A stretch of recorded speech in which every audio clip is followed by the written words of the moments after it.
Hi guys and welcome back to the Mighty Blues. My name is of course Cameron and welcome back today to another video. It is the game preview, Wolves versus Everton. Sean Dyche's Toffees travel to the Molineux Stadium tomorrow to face Gary O'Neill's Wolves side. The Wolves side who currently sit 11th in the Premier League table after 19 games played. They sit on 25 points, 7 wins, 4 draws and 8 defeats. And in this crazy season that we're currently in, Wolves sit comfortably mid-table with more than enough points to not have to worry about looking over their shoulders. Yet Everton sits 17th in the Premier League table, just 1 point above the relegation zone, having won one more game than this Wolves side. So that obviously tells you everything you need to know about the joke which is this Premier League season. But, Gary O'Neill's side have done well this season. Obviously, it was a massive shock when he was sacked by Bournemouth towards the end of last season after keeping them in the Premier League. And it always felt like he was a little bit hard done by there. He was a little bit unlucky to have lost his job there, considering how well he did when he came in as an interim coach at Bournemouth. And obviously, had some brilliant results and ended up keeping the job until the end of the season. It was always, for me, a matter of time about who, was going to pick up Gary O'Neill, which Premier League club was going to take that gamble on bringing him in and giving him funds and giving him a project and allowing him time to be able to build a squad and seeing exactly what he's capable of as a manager, because before that, we'd only seen that short stint at Bournemouth, and as good as it was for them, obviously keeping them in the Premier League, there were still a lot of question marks around his managerial style. But as I said, he's done well at Wolves this season. They've coming off the back of a couple of big results. A big win on Wednesday night against Brentford, 4-1. They won away at Brentford, which is a huge result for them. A completely dominant performance. I think that game was pretty much over within the first 25 minutes from what I gathered. Prior to that, a big 2-1 win against Chelsea last time they were at home on Christmas Eve, of course. They did lose to West Ham before that. A draw with Forest, a win against Burnley, a loss with Arsenal, all in December as well. But as I said, they probably sit where you would expect them to sit in the Premier League table at around this time, 11th, bang mid-table, as I said, 25 points, 10 points above Luton Town, of course, who sit in 18th. And like I said early on in the season, I'm not quite sure Luton, Burnley, or Sheffield United will make that gap up at any point this season. Like I said, I think Wolves are probably pretty safe and secure at this point, and that is exactly what Everton should be as well. It should be a battle between two sides who are, in the mid-table areas of the Premier League, potentially looking towards a European fight, but definitely not worrying about relegation and not worrying about having to look over their shoulders. But obviously, as we know, that's not the case. This will be a difficult game tomorrow. It will be a difficult game, but it presents itself as another opportunity for Everton to go out and pick up what would be a hugely important 3 points, and arguably the biggest 3 points of the season so far, because this is the first time we've had a little bit of a blip since obviously the points deduction news. I know we lost to Manchester United, but we were doing really well before that. Obviously, we've had a couple of defeats on the bounce now, 2 defeats on the bounce in the Premier League and 1 defeat in the Cup, albeit the Cup game we lost on penalties, which was incredibly unlucky and could have gone either way. And obviously the 2 Premier League games, one of them was away at Tottenham, which is an incredibly difficult place to go, and again, we should have done much better there. We should have got a result on that day. Definitely, we were incredibly unlucky, and one of them was against the treble winning champions Manchester City, who of course, again, when they put their foot on the gas, are pretty unbeatable, and I think they showed that on Wednesday night. So it's not that we've lost a couple of games on the bounce that we expected to win and that we're hugely disappointed with.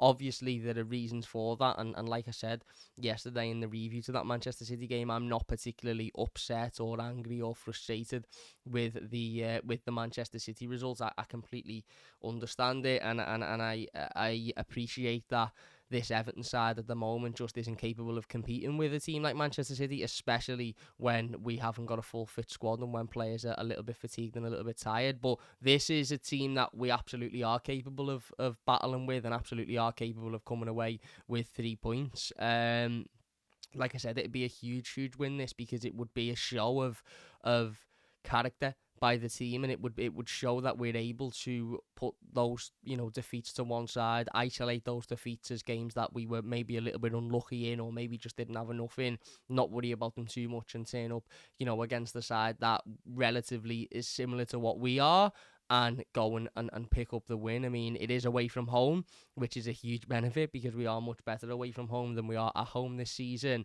Obviously, the reverse fixture to this was a defeat again at Goodison Park in another game that Everton dominated and should have got more out of, but Wolves ultimately took their chances on the day early on in the season. So it would be lovely for us to go there and get a little bit of revenge. It'd be lovely for us to turn up and pick up what would be a hugely important 3 points. As I said, I'm not particularly interested in looking over our shoulder at the moment. I'm not particularly interested in worrying about, what Luton are getting up to, or what Burnley are getting up to, or what Sheffield United are getting up to, because at the end of the day, the Premier League table is a complete lie at the moment, and Everton currently sit 17th in the league, when really we should be sitting above Wolves. At this stage, we should be sitting 10th in the Premier League title, not even 10th in the Premier League table, not even worrying about who's behind us. So, yeah, again, I understand that there's a little bit of concern creeping in, because Luton obviously have only a point behind us, and a week ago they were 7 points behind us, and that gap is completely closed. But at the end of the day, as I said, it's not like we are where we are because we've been poor this season, or we are where we are because we've had an absolutely terrible start to the season, where we've got the same amount of wins as Brighton, who currently sit in 8th position. So we're where we are because of a horrendously corrupt decision, and we have to understand that, and ultimately at this point we have to accept it, and we have to be able to move forward. But performances have certainly suggested that we will be absolutely fine this season, and we will be in no way, shape or form anywhere near that relegation drop come the end of it, even with the 10-point deduction. Even the 2 defeats last week, as I said, the defeat at Spurs, we should have got something out of, and we were, A, another horrendous decision away from getting something out of, and B, a couple of inches from the ball crossing the line in the last moment. And the Manchester City game, again, another absolutely horrendous refereeing decision, but also, playing against a team that are capable in that form that they were in the second half. They would beat any team in the world. There's not a team on this planet that would be able to beat Manchester City. So it's important that we're not too disheartened. It's important that we pick ourselves up and we move forward. And this is a huge, huge opportunity for us to go and pick up what would be a huge 3 points. Wolves, as I said, are a decent side. They've got some really talented players that have hurt Everton over the years, and players that have played quite well in this fixture over the years. Hwang, who was hugely impressive on Wednesday night. I think he scored a couple of goals against Brentford. Pedro Neto, who's incredibly talented player. Matheus Cunha, of course. A number of talented forwards that are capable of turning up and putting a performance in. Aït-Nouri, who always seems to play well against Everton and always seems to score a goal against Everton. So this won't be easy. It won't be easy. It won't be a walk in the park, and it's not a game that I expect Everton to turn up and comfortably, control and comfortably win. But I do believe we can do that. My biggest, my biggest, I suppose, credit to this team for the performance against Manchester City was how confident and calm they looked in that opening 45 minutes. Now, yes, okay, obviously we've spoken about the second half, numerous times. We took the foot off the gas a little bit in terms of making a couple of individual mistakes, in terms of players being fatigued, players being tired, players just not being able to keep up with the level, and they obviously put their foot on the gas, and when Manchester City put their foot on the gas, it's incredibly difficult to compete with that. But that first 45 minutes not only was one of the best 45 minutes I've watched from an Everton team in a long, long time, but it was also quite interesting to see how confident this team looked, how cool this team looked, how composed this team looked, because it did. It didn't look like it was scared of Manchester City. It didn't look like it was tired. It didn't look like it was fearful. And even in the second half, yes, as I said, we made a couple of mistakes and we started to tire, and, they started to run away with it, and ultimately it ended up being quite comfortable for them. But even then, we didn't look scared. We didn't look like we were panicking. The mistakes that we made, even Jordan Pickford's third mistake, I don't think it's through panicking. I think it's just through a lack of awareness of what's around them, and maybe a little bit of naivety. But it wasn't a case of everybody shit themselves and completely capitulated. We just didn't have enough to keep up what we were doing in the first half. But the first half, we were so confident, we were so calm, we were so cool, we looked so comfortable on the ball against a team that, are the best team in the world. So I do expect Everton to turn up tomorrow and do exactly that. As I said, we've been absolutely phenomenal away from home this season and picked up some huge, huge wins against teams that are in and around the similar area to what we are, and in and around the similar area to what Wolves are as well. Teams like West Ham, Brentford, obviously Forest are maybe not quite there, but again, a huge, huge win there. We obviously won the games against Chelsea and Newcastle at Goodison Park as well. So, yeah, this will be a tough one without a shadow of a doubt, and Wolves will be feeling confident going into this because they're coming off the back of two huge wins, and especially that win on Wednesday. But there's every chance Everton can get something out of this game, and I think if Everton perform in the way in which we've done over the course of the last 4 or 5 weeks, even in the games in which we've lost, I think that we can definitely come away with 3 points, and it would be a huge, huge 3 points, by the way. It would settle things down a lot more. It would put the defeats to Spurs and Manchester City hugely into perspective, and I don't think many people would even discuss those performances if we are to win tomorrow, because the understanding would be we played well, we were a little bit unlucky, and we just fell short against the champions. Bloody hell, put it to one side, move on. Let's go and get a big win tomorrow. And if we do that, as I said, I think it would lift spirits hugely. If we're not to win tomorrow, what's important is that we don't panic and we don't let that that anxiety sort of creep in. But it's important that we don't do that before this game as well, because, as I said, Wolves are a decent side with some talented players. But I believe that this manager and this set of players is more than capable of going out to set up and to put in a performance that can win this game of football. Wolves aren't an unbeatable side. They've lost some games at home this season. They've shown that they've at times that they can be beaten. They've shown at times that they can be got at, and teams can create chances against them. As I said, they drew with Nottingham Forest at home. Nottingham Forest, obviously, at the time in really, really poor form. Lost to Fulham at home as well. Actually lost to Sheffield United at home this season. No disrespect to Sheffield United, but again, they've shown that. Sorry, that was away, the defeat to Sheffield United. But nevertheless, so was the defeat to Fulham. Nevertheless, they've shown in games this season that they can drop points, and they've shown in games this season that they're capable of dropping points as well. A defeat to Brighton at home earlier on in the season. So, they've got a decent home record, but they're definitely a team you can get at, and definitely a team you can create chances against. So hopefully, we're able to do that tomorrow. Let's jump in to our predicted starting 11, then, brought to you, of course, by Fanhub. As always, if you haven't downloaded the Fanhub app, please go down in the description below and download it. It is completely free. It only takes a second to download. The more predictions you get right, the more points you win. You can exchange your points for things like pints of beer, for things like clothing. Follow us over there at the Mighty Blues. We'll follow you back. Drop us a message there. We'll have a little conversation. And as I said, it massively helps the channel out as well if you could download it. Let's jump in then. In goal, Jordan Pickford. Look, I know he made a couple of mistakes on Wednesday night. I appreciate that and I understand that. But as I said in the review to that game, it's hugely important that we don't blow this out of the water.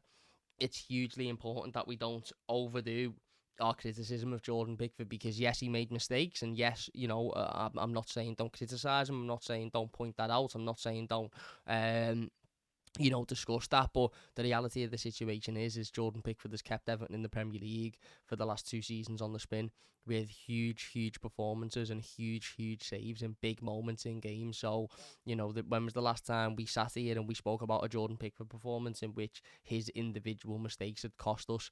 It's not very often we have those conversations. So, yes, he made mistakes, and I appreciate that, but any suggestion of anything more than just, sort of discussing it and moving on, for me, is far too much. Jordan's been absolutely excellent for Everton in recent years, and there's no reason why he shouldn't continue because he's had one off day. Left back then, I am going to go with Vitaly Mikhalenko, wherever he is. I don't know why this isn't set out. There you go, just gone past him. Yeah, like I said, thought he was okay against Manchester City. generally has been really, really solid this season. Vitaly Mikalenko, he's put some really, really good performances in. He's had some really, really good games of football for Everton. So hopefully that continues again tomorrow. Hopefully he can get forward as well. He wasn't quite getting forward as much as I would have liked against Manchester City, but that's understandable. They're the best team in the world, and I don't think his primary thought was to get forward and attack. I think his primary thought was probably to defend and stop them from scoring. So, hopefully we see more of that tomorrow, and hopefully we can see a performance similar to what he put in against the likes of Burnley and Newcastle and Chelsea, because he was absolutely phenomenal on those afternoons. Into the centre of defence then, no surprises here. Jared Brandtwaite and James Tarkowski, thought they were really solid on Wednesday. I know we lost the game, and I know ultimately we ended up coming away with nothing, but I thought these two specifically put in two really, really solid performances. And they battled, they worked hard, they fought, they were, really, really comfortable on the ball, really comfortable off the ball, and ultimately they are our centre-back partnership now, and without any injuries or without any suspensions, I don't see a reason as to why them two wouldn't start every single week, to be honest with you.